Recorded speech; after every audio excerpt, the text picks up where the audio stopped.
E vamos já para a matéria especial? Brasília, 65 anos de história.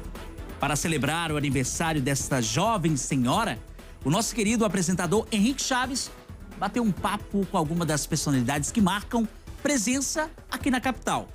O convidado especial de hoje é o vocalista da banda Plebe Rouge. Olha, ó, ouve só.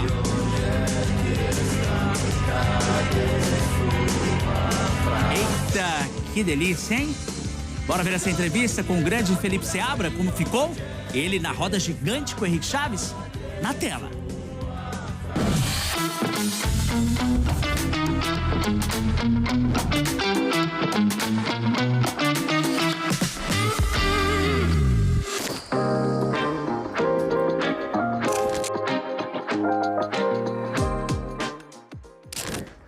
Opa! Hoje é dia de rock na roda gigante!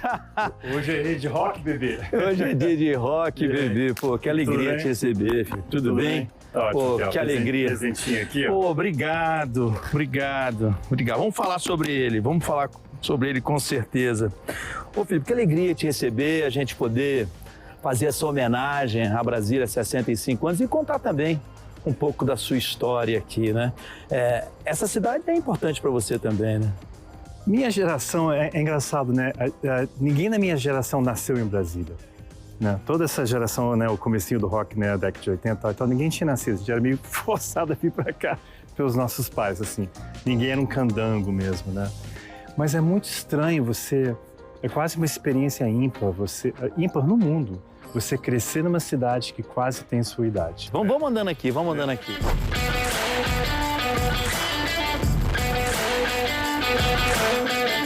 E como é que era esse encontro de vocês? Quando vocês se encontravam, como é que era essa... A música servia de liga. Tinha um violão ali, com certeza. Sim, tinha. Mas não é essa coisa romântica, as pessoas ficam... Sim. A gente ficava em volta da fogueira cantando músicas que hoje em dia viraram hinos, né, do rock brasileiro.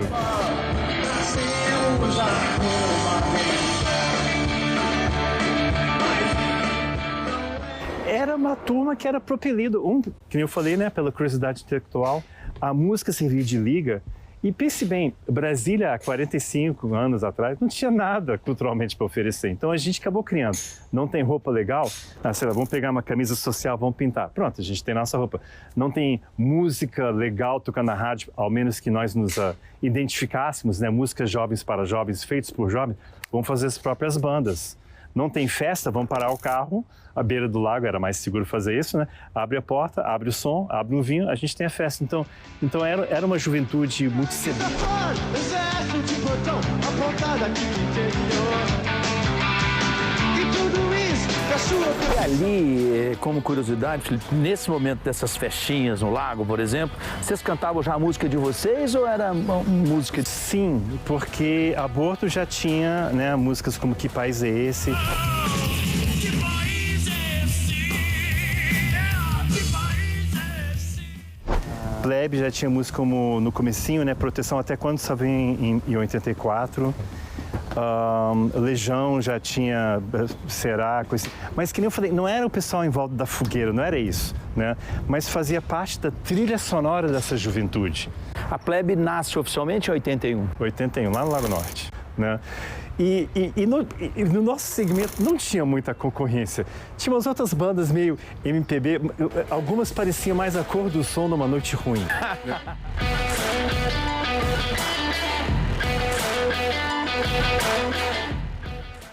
Agora, ô Felipe, o que aconteceu que você acabou se chateando com o Brasil em 94 e você volta? Eu lembro uma coisa, a economia estava assim, uma maneira, 3.000% ao ano, eu não consigo nem lembrar direito, eu acho que eu apaguei essa parte na minha cabeça. Aí meu pai tinha falecido, o rock estava em baixa, aí eu resolvi dar um tempo do Brasil. Eu sempre quis saber como é que era viver assim como um adulto nos Estados Unidos, que eu saí com 9 anos de idade. Eu morei 6 anos em Nova York.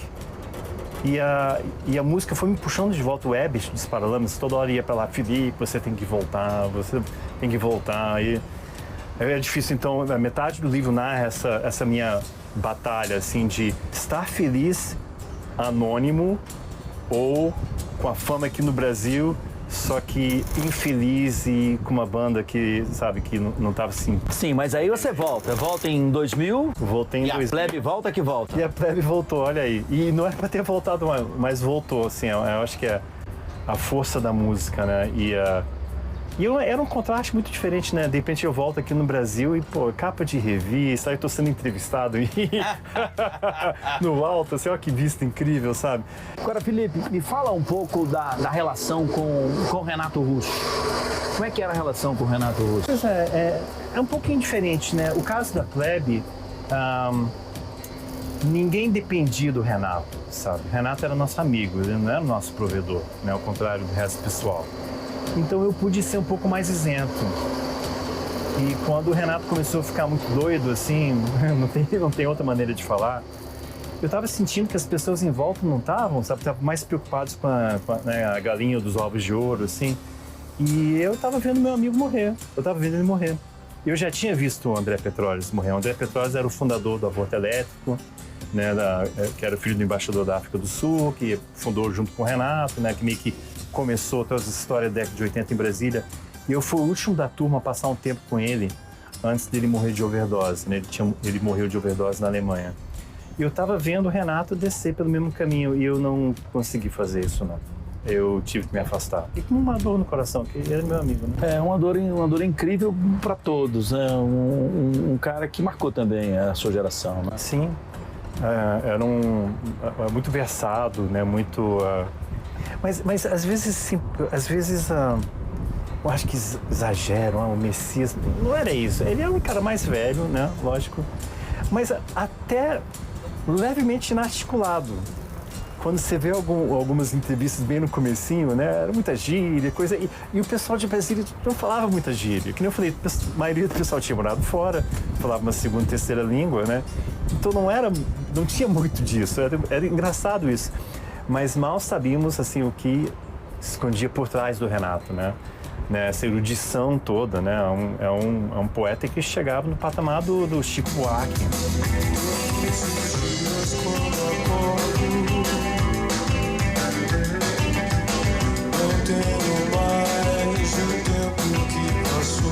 E Felipe, aqui nesse livro, O Cara da Plebe, você conta um pouco de tudo isso, assim, não é? Sim, e num detalhe que só alguém que... Como é que eu posso falar isso de maneira gentil, assim? Só alguém que era caretão consegue lembrar. E é um nível de detalhe incrível. São 630 páginas lançado pela Belas Letras, né? Lançamento nacional. E é muito legal porque não é só a história da banda, tal e tal. A gente fez isso, fez aquilo, né? É a história de uma geração inteira de política. Ele vai até o século XIX, com meu bisavô, meu pai que trabalhou com Kennedy, minha mãe, que foi a primeira pessoa eleita pelo voto direto aqui em Brasília. Quer dizer, essas músicas não vinham de um vácuo, né? Essa história toda não veio de um vácuo. E eu espero que sirva de inspiração, né? Para as pessoas sentirem que... Legal, é um documento, né? Que coerência é uma coisa boa. E o livro é isso, cara. Coerência é uma coisa boa. E você, claro, como artista, viveu também tempos difíceis, né? Você fez até uma música chamada Censura, que foi censurada. Yeah. Não tocava no rádio. Yeah. Como é que foi isso? Em 1987, uma música nossa de 1983, né, tinha sido gravada e foi censurada pela censura federal. Eu lembro que o documento foi até assinado pelo diretor, acho que ele era o Romeu Tuma na época, né? E foi muito interessante. Anos mais tarde, tem um livro que foi lançado no Rio chamado Mordaça, que fala dos grandes casos das músicas censuradas, né? Mas Joyce, Chico Buarque, Evandro Mesquita, tem todo um apanhado da MPB. E tem toda a história da censura da plebe. E eu vi a documentação original e entrou no livro. E é incrível. Unidade repressora oficial. Unidade repressora oficial. A censura. Uma identidade que ninguém censura. Ô, Felipe, nós estamos aqui no alto, nessa roda gigante, nessa homenagem à Brasília, 65 anos. Você é grato a essa cidade linda aqui do alto, fica mais bonita ainda. O que você gostaria de dizer para ela nesses 65? Ah, Brasília, assim, é tão querido e tão confuso, né? A política, os playboy, é tanta coisa assim. Mas eu cresci aqui, eu optei voltar para cá. Eu optei criar meu filho aqui. Foi aqui que eu conheci minha esposa, a gente está junto há mais de 22 anos. E é uma cidade ímpar no mundo, né? Eu cresci junto com ela, eu amadureci junto com ela. E eu amo de paixão, assim, realmente é incrível, né? Você vê. Agora, assim, eu tenho um recado, vamos começar a segurar um pouco as construções, porque, poxa, você passa por cima de águas claras, você tá... O que eu vi? Eu tô em São Paulo, né?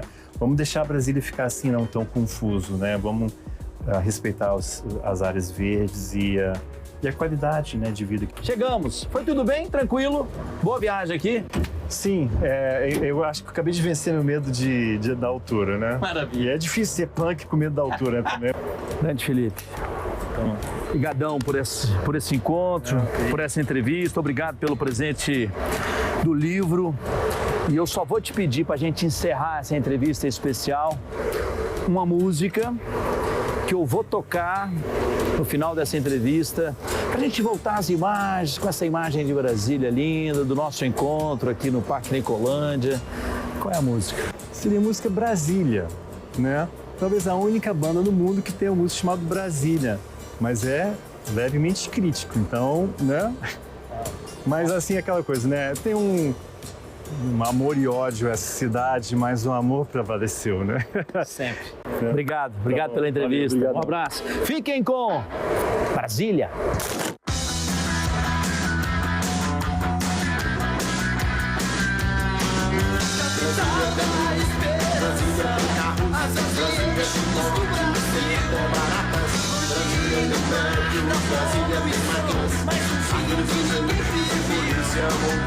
Brasília,